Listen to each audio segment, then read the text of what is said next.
여러분, 특세 이벤트가 진행 중에 있습니다. 어제 보내주신 분들 가운데 2명을 선정했는데, 한 분은 감비아에 있는 서성복 송봉자 선교사님 사진이 있어요. 예, 서성복 송봉자 선교사님 가정에서 저렇게 찍어서 글씨를 읽어드려야 되는데 이게 안 보이네요. 이곳 감비아에서 저녁마다 예배를 드릴 수 있어 행복합니다. 이틀에 한 번 전기가 나가면 핸드폰으로 온 가족이 깜깜한 어두움 속에서 예배를 드리고, 인터넷이 느려서 버퍼링이 자주 발생하여 멈추다 들으면서 예배를 드립니다. 그래도 행복한 시간을 허락하신 하나님께 감사드리며 회복이 있는 시간이 되기를 기도합니다. 감비아에서 우리 서정복 선교사님이 온 가족이 예배드리고요. 그 다음 우리 윤윤숙 집사님 가정, 준수와 나연이 우리 수연이 가정에서 예배를 드리는데, 여기는 뭐라고 기록하고 있냐면요, 매일 새벽 귀한 말씀 잘 듣고 있습니다. 아이들이 입병이 나도 아랑곳하지 않고 완주하고 있어요.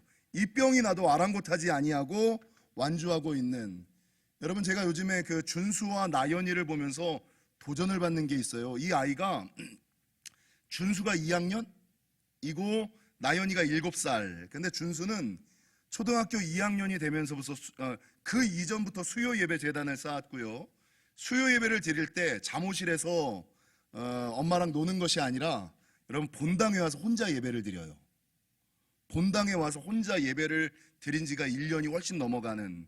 근데 그 오빠의 모습을 보고 나연이도 내년에 자기 초등학교 가니 나도 이제 혼자서 하나님께 예배하는 습관을 가지겠다고 지난주부터 나연이도 오빠는 앞에 앉고 자기는 저 뒤에 앉고 따로따로 앉아서 하나님께 예배를 드려요. 많은 어른들의 착각이, 아이들이 예배를 드릴 수 있을까? 아이들이 설교를 이해할까? 그거는 부모님들의 착각이에요. 여러분, 아이들은 예배를 드리다 보면, 말씀을 듣다 보면 이해가 되고 성령께서 역사하시는 거예요. 그러니까 아이들이 예배 드리지 못하는 것은 아이들의 문제가 아니라 누구의 문제예요? 부모님들의 신앙의 수준의 문제인 거예요. 그래서 여러분, 그 아이들 준수, 나연이의 모습을 보면서 얼마나 귀하고 감사한지. 우리 서성복 선교사님 가정은 BHC가 배달이 안 된다 그래가지고 다음에 한국 들어오시면 제가 맛있는 거 대접해 드리도록 하고, 우리 윤윤숙 집사님 가정에는 맛있는 치킨을 배달해 드리도록 하겠습니다.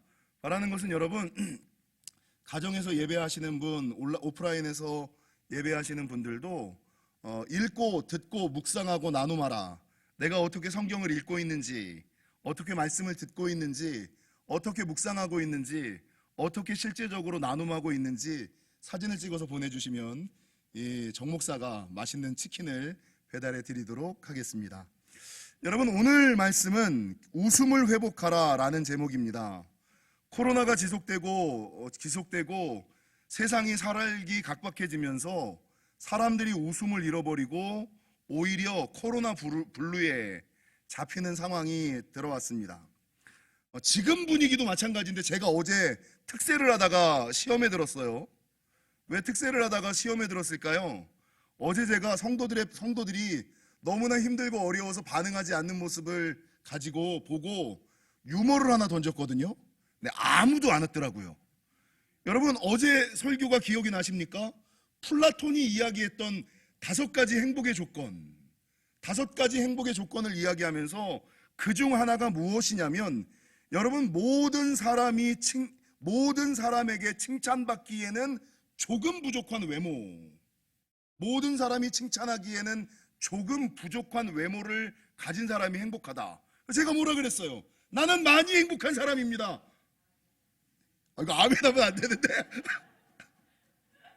여러분, 이게 되게 하이 개그고 자기 비하 개그고, 여러분, 살신성인 개그거든요. 근데 이게 도대체 저 목사님이 무슨 소리 하는 거야? 이 반응들이 없어. 여러분, 제가 뭐라 그랬어요? 여러분, 이 플라톤이 사람이 행복하기 위한 5번째 조건으로 청중의 반만 박수칠 만한 정도의 설교 능력, 연설 능력, 이것만 있으면 행복하다. 그래서 제가 나는 진짜 많이 행복한 사람입니다. 이것도 전혀 그냥 여러분이 웃지 않는 이유는 제가 자기 비하, 자기 그 학대를 하는 개그를 하지만 나는 목사님이 너무나 잘생겨서 그 정도는 아니다라고 생각을 하시거나 아니면 제 개그가 너무 하이여서 이 반응들이 없어. 살아나시기를 여러분, 이번 특세의 주제는 회복이에요. 잠자던 것들이 지금 깨어나셔야지 되고 죽었던 것들이 지금 살아나셔야지 되는데 역시 새벽은 힘들어요. 특별이라는 단어가 들어가면 왜 그렇게 새벽이 힘들고 어려운지 지금 깨어나시고 살아나시기를. 근데 그 사람이 살아난 것을 확인하는 가장 좋은 방법이 뭐예요? 이 사람이 깨었다, 이 사람이 살았다라는 것을 보여주는 가장 뚜렷한 증거 가운데 하나는 표정이에요. 표정. 그 사람의 얼굴이 굳었느냐, 그 사람의 영이 깨었느냐 깨어있지 않느냐는 뭘로 나타나요? 그 사람의 표정으로 나타나는 거예요. 그리고 그 표정 중에서도 그 사람 얼굴에 웃음이 있느냐, 미소가 있느냐. 우리 옆 사람 보고 좀 웃어보실까요? 좀 웃어보세요. 지금 옆 사람 보고 좀 웃어보시고, 그 사람 얼굴이 깨었느냐, 미소가 있느냐, 웃음이 있느냐, 이게 여러분 그 영이 깨었는지 깨어있지 않은지를, 그 영이 굳어있는지 잠자고 있는지 잡혀있는지 묶여있는지 눌려있는지를 보여주는 가장 확실한 증거가 그 사람의 얼굴과 표정을 보면, 그 사람의 얼굴에 미소가 웃음이 있는지 없는지를 보면 그 사람의 상황을 알 수가 있다는 것이죠. 여러분, 한국 사회가 웃음을 잃어버린 사회, 여유를 잃어버린 사회, 특별히 코로나가 장기화되면서부터 이 코로나 블루 때문에 사람들이 웃지 않는 사회가 되었습니다. 그래서 사람들이 웬만하면 웃고 넘어가야 될 문제임에도 불구하고 이 정도 얘기하면 옛날에는 웃으셨거든요. 근데 이제는 웃질 않는 거야. 반응하지 않는 거야. 여러분, 요즘 많이 나오는 단어 가운데 뭐가 있어요? 불편러. 왜 그냥 웃으라고 한 얘기면 그냥 웃고 아유 실없는 놈이네 이러고 넘어가면 되는데, 아니 그걸 가지고 괜히 불편해하는 거야. 여러분, 따지기 시작하는 거예요. 묻기 시작하는 거예요. 꼬치꼬치 캐기 시작하는 거예요. 그러니까 세상 무서워서 편하게 쉽게 유머 하나 던질 수 없는, 웃음이 통하지 않는 시대를 우리가 살아가고 있다는 것이죠. 여러분, 실제로 어떤 영국의 그 단체에서 사람들의 웃음에 대한 설문조사 통계를 냈는데, 처음 아이가 태어났을 때는 어린아이 때 6세, 7세 정도 됐을 때 하루에 몇 번 웃는지 아세요? 하루에 400번에서 500번을 웃는데요. 여러분, 16세 소녀들, 여러분 떡볶이만 눈앞에 보면 막 웃었잖아요. 옛날에 그냥 떨어지는 낙엽만 봐도 깔깔깔깔깔깔깔 거렸잖아요. 지금도 반항을 안 하시잖아. 근데 지금 어떠세요? 여러분, 어린아이 때는 400에서 500번을 웃다가 어른이 되고 나서 몇 번 웃는지 아세요? 통계가 하루에 15번. 하루에 15번도, 하루에 15번도 50세가 넘어가면 몇 번 웃는지 아세요? 하루에 4번. 하루에 4번도 자기가 생각하기에 웃을 거리가 있고 자기가 좋아하는 것이 있어야지만 그저 한번 미소 한번 씩 웃는, 하루에 4번밖에 웃지 않는 시대, 그런 삶을 여러분 사람들이 살고 있다는 거죠. 여러분, 왜 사람들이 웃지 않을까요? 이 시대는 성경에서 보니까, 성경에서 예수님이 마태복음 11장 뭐라 그랬냐면 피리를 불어도 춤추지 아니하고 곡하여도 울지 않는 시대. 피리를 불어도 여러분 춤추지 아니하고 곡하여도 울지 않는 시대. 그래서 이 시대를 사무의 시대, 이 4가지가 없는 시대, 4가지가 없는 시대. 이것도 발음을 잘해야 되는데, 여러분 뭐가 없어요? 어떤 시대예요? 무관심, 무감각, 무기력, 무책임.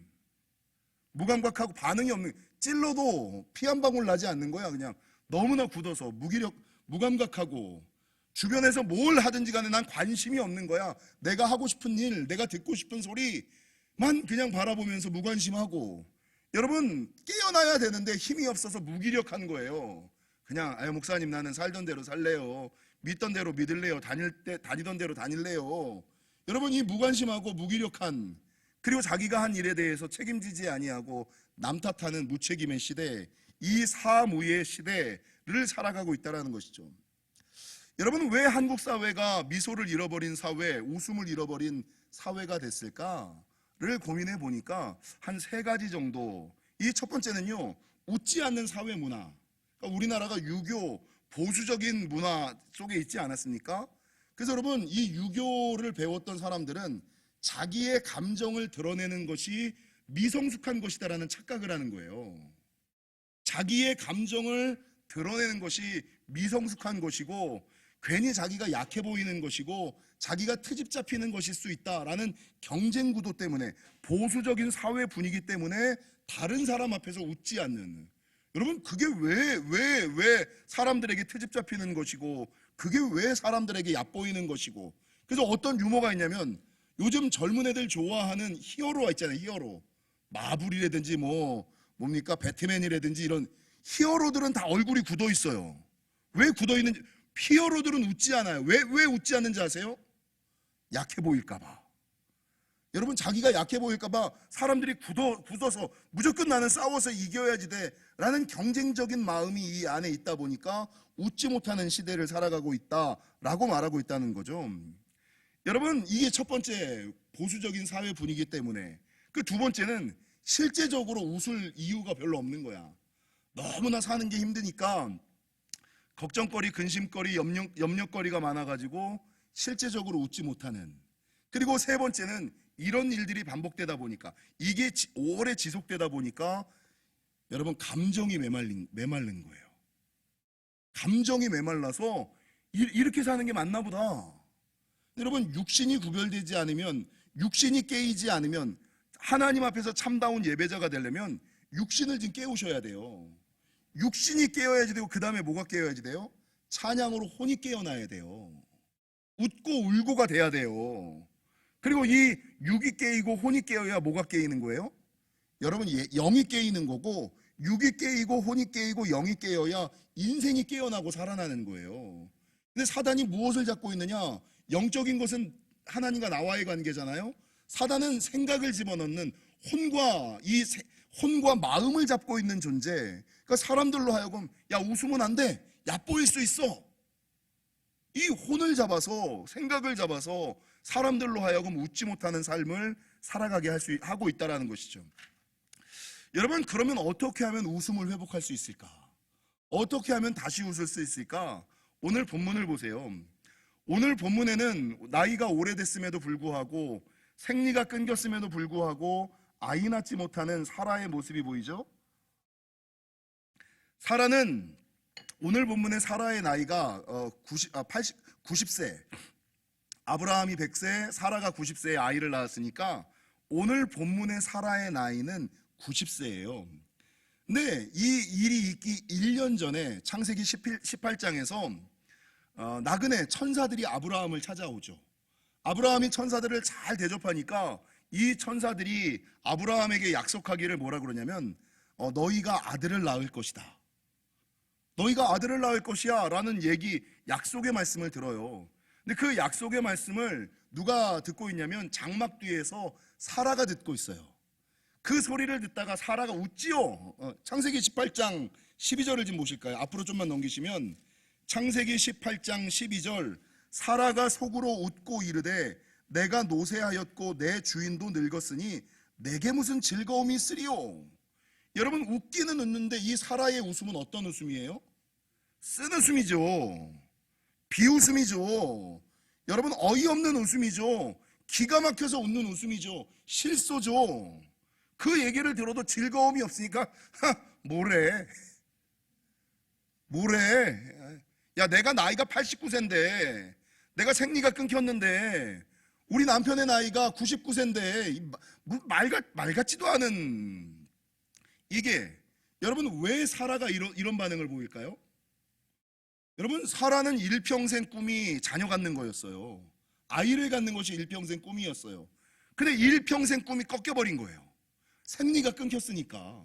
아니, 내가 일평생 소원하고 기도하던 그 기도의 제목이 꺾여서 너무나 마음 아프고 슬픈데, 엎친 데 덮친 격으로 그의 종 하갈이 아이를 가져서 아들을 낳아요. 근데 이 하갈이 자기 주인이 자기에게 자기 남편을 허락했다라는 이 감사의 마음이 아니라, 성경에 보니까 17장인가 16장에 보니까 이 하갈이 사라를 멸시하고 조롱해요. 용용 죽겠지. 나는 가졌지. 너는 못 가졌지. 나는 낳았지. 너는 못 낳았지. 요 짓을 하고 있는 거예요. 여러분, 사라의 입장에서 이 마음이 어땠을까요? 와, 여러분, 제가 사라였다면 이 사라는요 정말 마음이 아프고, 그걸 생각해보면 이 사라는 웃을거리가 없는 인생, 기쁨거리가 없는 인생, 종에게 조롱을 당하며 남편 얼굴 보기, 이건 말은 안 되는 거예요. 아니 뭐 아내가 못해서 아이를 못 가진 게 아닌데, 근데 그럼에도 불구하고 괜히 죄 지은 것 같은, 남편 얼굴을 눈뜨고 바라볼 수 없는, 웃을거리가 없는, 웃음 지을 이유가 없는 삶을 살아가고 있다는 거예요. 근데 어느 날 천사가 나타나가지고, 아니 내가 아들을 낳을 것이다 라는 얘기를 들으니까 이게 얼마나 웃겨요. 근데 이 웃긴 것은 실소, 쓴웃음, 비웃음, 참 무슨 말도 안 되는 소리를 하고 계셔요. 그러니까 이 천사가 뭐라 그러냐면, 네가 웃었어? 1년 후에 보자. 그리고 그 1년이 지난 시점이 지금 창세기 21장의 모습, 하나님께서 천사를 통하여 말씀하신 것처럼 아들을 낳는. 그리고 여러분, 오늘 본문 21장 1절과 2절에 어떤 말씀이 반복되냐면, 여호와께서 말씀하신 대로 사라가 임신하고 하나님이 말씀하신 시기가 돼요. 그 말씀대로 아이를 갖고 아이를 낳았는데, 이게 되네, 이게 진짜네 라고 생각하면서 아들을 낳고, 이 아들을 낳은 것이 너무나 기뻐서 아이의 이름을 뭐라고 지어요? 이삭이다, 이삭. 여러분, 이삭이라는 이름의 뜻이 뭐예요? 웃음. 아이를 낳음으로, 이삭을 가짐으로 웃음을 회복한 사라. 엄밀하게 보면 이 이삭이라는 이름은 웃음이라는 뜻인데, 원어를 찾아보면 이삭 때문에 웃었다, 과거와 현재를 의미하는 것이 아니라 앞으로는 이삭 때문에 웃게 될 것이다. 지금까지는 내가 슬픔 때문에, 고통 때문에, 아픔 때문에, 사람들의 손가락질 때문에, 조롱 때문에, 멸시 때문에 웃고 싶어도 웃지 못하는 인생을 살아왔지만, 이제는 내가 웃을 것이다, 이제 내 인생에 웃음이 있을 것이다 라고 생각하며 그 아들의 이름을 이삭이라고 짓고, 21장 6절은 뭐라고 증거하느냐? 사라가 이르되 하나님이 나를 웃게 하시니 듣는 자가 다 나와 함께 웃으리라. 예전에는 내가 웃을 게 없었어. 남편도 나를 웃게 하지 못했어. 그 누구도, 돈도 물질도 권력도 명예도 나를 웃게 하지 못했어. 근데 나를 웃게 하시는 분은 하나님밖에 없으시더라. 그러면서 뭐라 그러냐면, 나를 웃게 하시는 이는 하나님이시니 듣는 자가 다 나와 함께 좀 웃었으면 좋겠다.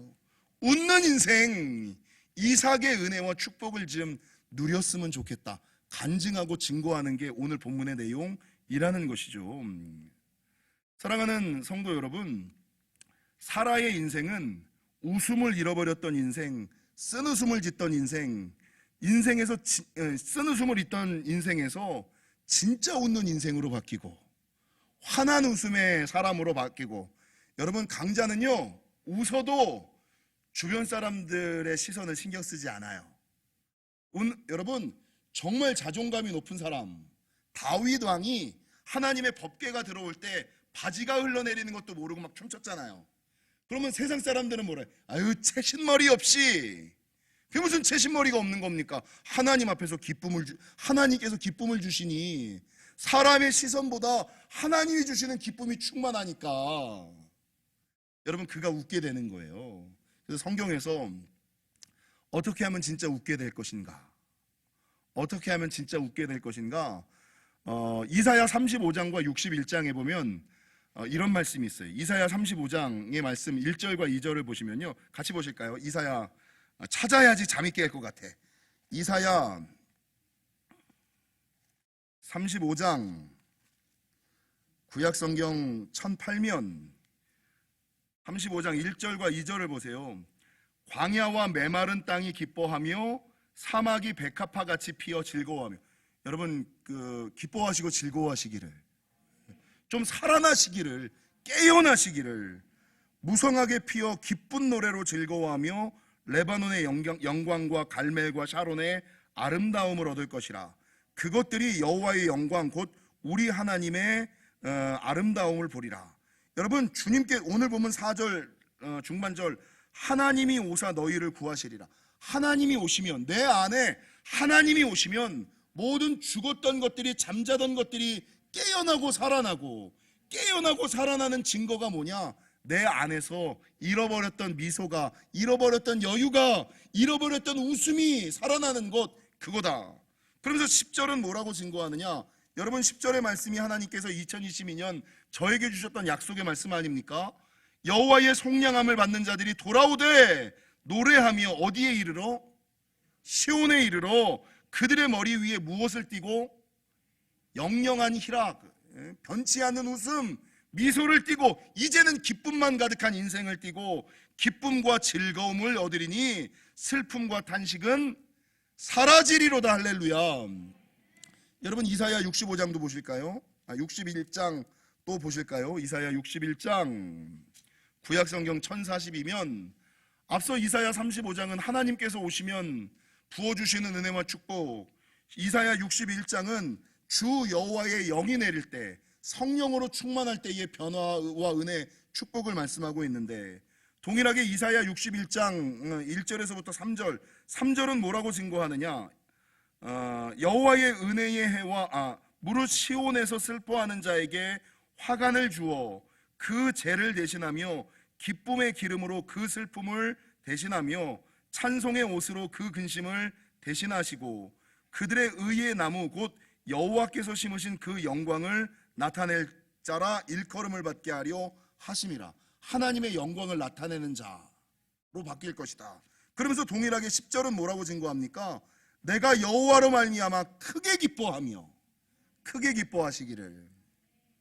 세상이 주는 기쁨으로 충만하지 마시고 하나님께서 주시는 기쁨으로 충만하시기를. 크게 기뻐하며 내 영혼이 나의 하나님으로 말미암아 즐거워하리니 이는 그가 구원의 옷을 내게 입히시며 공의의 겉옷을 내게 더하심이 신랑이 사모를 쓰며 신부가 자기 보석으로 단장함 같게 하셨음이라 라고 성경은 증거하고 있다는 것입니다. 그래서 이사야 35장, 이사야 61장, 창세기 21장에서 어떻게 웃음을 잃어버렸던 사람들이 웃음을 회복할 것인가? 주님께서 오시면, 하나님의 영으로 충만하면. 그래서 여러분, 예전에 좀 잘못된 신학이기는 하지만 거룩한 웃음이라는 용어가 있었어요. 제가 좋아했던 평화로다 하늘 위에서 내려오네. 참된 평화와 기쁨과 행복은요, 하늘에서 내려오는 거예요. 그 하늘에서 내려오는 기쁨이 내 안에 충만하면 나도 모르게 입꼬리가 올라가요. 돈으로도 명예로도 권력으로도 그 무엇으로도 맛본 적이 없었던 평안과 위로와 기쁨. 그 다음부터는요, 여러분, 얼굴 구기고 살지 않아요. 사람들 앞에서 웃으면서 미소 지으면서 여유 가지고 살아가는 인생, 그런 인생으로 바뀐다라는 것이죠. 여러분, 예수님께서 이 땅에 오셔서 제일 먼저 행하신 기적이 뭔지 아세요? 물을 포도주로 바꾸시는 사건 아닙니까? 물이 의미하고 상징하는 바가 뭐예요? 여러분, 물은 맛이 없습니다. 색이 없습니다. 향이 없습니다. 맹탕입니다. 색도 없고 향도 없고 맛도 없는 맹탕 같은 인생을, 여러분, 향이 좋고 맛도 좋고, 여러분, 이 포도주는 술 먹으면 기쁘다며요. 기쁨이 넘치는. 물은요, 그냥 세상에 잡혀 살아가는 우리의 인생, 포도주는 가치 있고 의미 있고 기쁨이 넘치는 인생을, 기쁨을 의미하고 상징하거든요. 그러니까 주님께서 이 땅에 오셔서 제일 먼저 물로 포도주를 만드신 것은 너희 맹탕 같은 인생을 내가 포도주와 같이 기쁨이 충만한 인생으로 바꿔주리라. 그러니까 순종해라, 이거예요. 말씀에 순종해라. 떠서 가져다 줘라. 말씀에 순종하며 주님을 만나며, 여러분, 하나님의 영으로 충만하면 기쁨이 충만한 인생이 될 수 있다. 서강석 목사님이 뭐라 그러셨어요? 세상에서 웃을 수 있는 존재는 오직 사람밖에 없다. 세상에서 웃을 수 있는 존재는 오직 사람밖에 없다라고 말하고 있고, 하나님은 인간을 창조할 때 웃는 존재로 창조했어요. 웃음이 가득한 존재로 창조했는데 살면서 세상에 묶여 상황에 잡혀 웃음을 잃어버린 존재로 전락하는 거예요. 하나님은 우리를 웃음이 가득한 존재로 창조했는데 세상에 묶여 사람들은 웃음을 잃어버리고 살아가고 있다. 그래서 마태복음 18장에서 예수님이 뭐라 그러시냐면 너희가 돌이켜 어린아이와 같이 되지 아니하면 결탄코 천국에 들어가지 못하리라. 어린아이와 같이 되라는 게 뭐예요?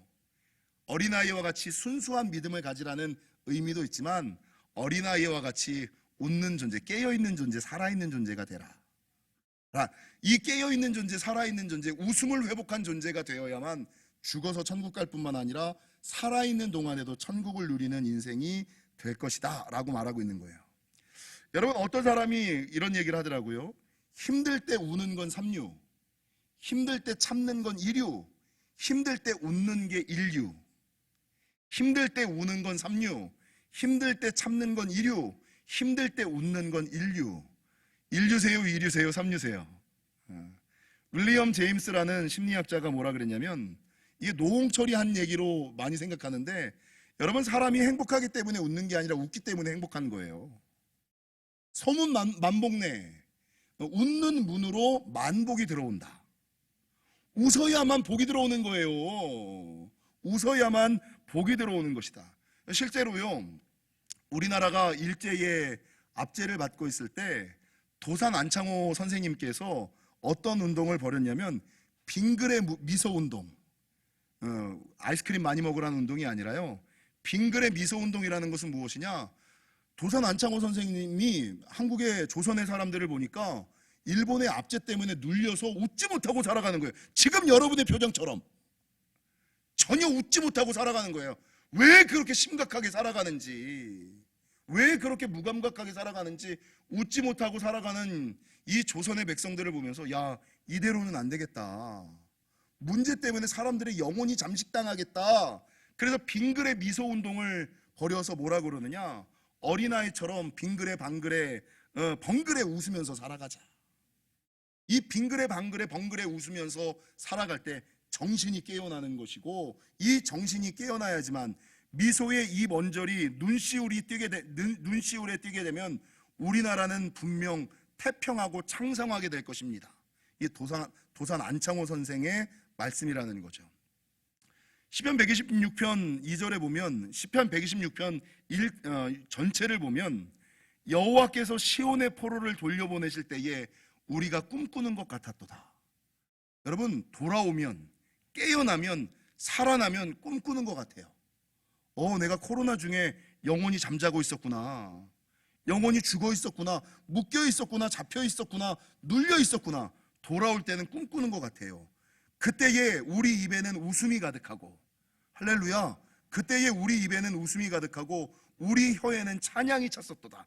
얼굴에는 웃음과 입술에는 찬양이 가득한 그때의 문나라 가운데에서 말하기를 여호와께서 그들을 위하여 큰 일을 행하셨다 하였도다. 여호와께서 우리를 위하여 큰 일을 행하셨으니 우리는 기쁘도다. 여호와여, 우리의 포로를 남방 시냇들같이 돌려보내소서.